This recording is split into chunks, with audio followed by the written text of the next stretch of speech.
बिस्मिल्लाहिर्रहमानिर्रहीम। शुरू अल्लाह के पाक नाम से जो बड़ा मेहरबान और निहायत रहम करने वाला है।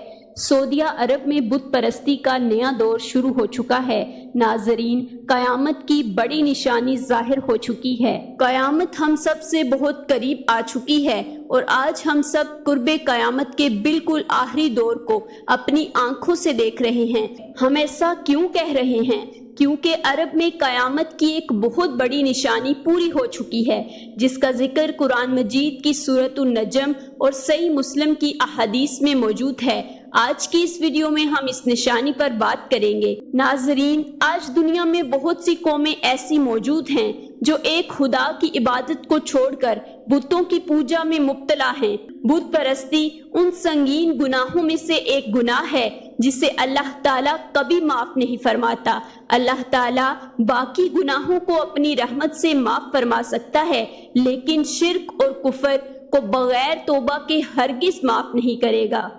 दुनिया की मुख्तलिफ कौमें मुख्तलिफ तरह के बुतों की पूजा करती हैं और इनके पूजने का अंदाज भी एक दूसरे से मुख्तलिफ होता है। हर एक का तरीका इबादत जुदा होता है। इसी तरह की चीजें आज अरब की सरजमीन पर भी देखी जा रही हैं। लेकिन सवाल ये है कि दुनिया में बुत परस्ती की शुरुआत कैसे हुई? सबसे पहले किसने बुत परस्ती की? नाजरीन, ये जानने से पहले बुत परस्ती का आगाज कैसे हुआ, ये समझ लेना जरूरी है कि बुत परस्ती है क्या। बुत परस्ती में लोग किसी शख्स शक्ल को लकड़ी, दांत, पत्थर या मट्टी वगैरह से बनाकर इसकी इबादत करते हैं। इसे अपनी हाजत रवा, मुश्किल कुशा और खुदा समझते हैं। इसे खुश करने के लिए इसकी इबादत और पूजा करते हैं। अब हम असल सवाल की तरफ आते हैं कि बुत परस्ती की शुरुआत कब हुई। बुत परस्ती की तारीख बहुत पुरानी है। इसकी शुरुआत इस तरह हुई कि हजरत नूह अलैहिस्सलाम की कौम में कुछ नेक और साले अफराद थे। जब वो लोग वफात पा गए तो कौम के लोग इन्हें याद रखने के लिए इनकी तस्वीरें और मुजस्मे बना लेते थे। इन्होंने इन मुजस्मों को बुजुर्गों के नाम दिए, लेकिन शुरू में इनकी इबादत की जाती थी। फिर आहिस्ता आहिस्ता लोगों में जहालत और बेदीनी फैल गई और इन मुजस्मों को खुदा का दर्जा दिया जाने लगा। मशल एक जगह का नाम है जो मक्का मुकरमा और मदीना मनव्वरा के दरमियान वाक़े है। बनी हज़ा और बनी हुज़ैल के लोग इस बुत की बहुत ताज़ीम करते थे और इसके नाम की कसमें खाते थे और इसका तवाफ करते थे। इसके लिए कुर्बानियां देते थे और इससे दवाएं मांगते थे।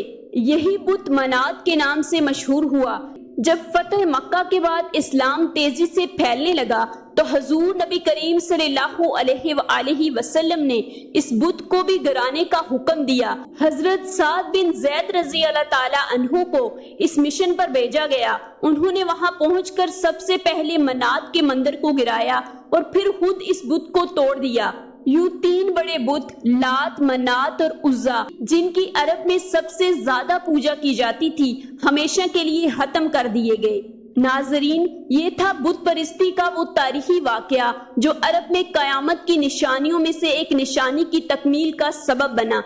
आज एक बार फिर अरब की सरजमीन पर बुतों की शक्ल में गुमराही फैल रही है। ये इलामत इस बात की तरफ इशारा कर रही है कि हम कुर्बे कयामत के दौर में दाखिल हो चुके हैं।